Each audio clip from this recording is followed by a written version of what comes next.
Look at this.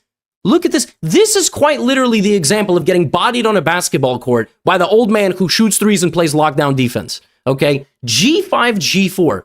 Pawn takes, knight H2, Fabiano going backwards. Korchnoi is only going forward. He is only going forward. Bishop is coming into G5. That bishop might go to F4 in the future. That bishop might take to clear the way for the queen into the attack. Fabiano is focusing on the queen side. He's not going to get anything on the queen side. Viktor Korchnoi gets rid of him. Knight E3. The bishop gets rid of itself. It doesn't have a place in the attack. Yeah, computer wanted to play H5 and leave it there. It doesn't matter, all right? Rook takes E3, Queen F6, Queen E1. Korchnoi's bringing another piece.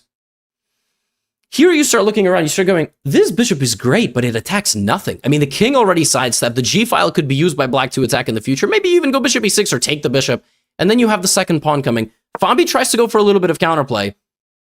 Now Korchnoi gets rid of the bishop, as I just said, and uses the G file. Now he's ready to bring the second bishop out and then bring the second rook.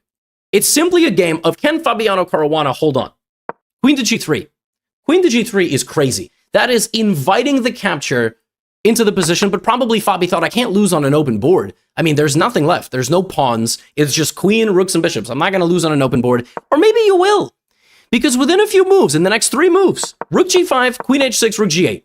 This reconfiguration of the position gives Korchnoi unstoppable pressure into white. White now has to run the king. That's the only way to defend. You got to go king here, pawn here, knight F1, try to set up a little sand castle that might get, bowled over by a wave. But I'm not really sure what else Fabiano could have done. There's some moments the computer wants to strike in the center, right? But we're only human, and you get here, you play rook back to E1. Look at the last few moves for white. Queen F3, rook F1, king H1, rook F2, rook E1. I mean, it just looks like you're stuck. Queen G6, targeting the pawn on D3, which, by the way, you can still take, because of this, there's E4, which is a fork.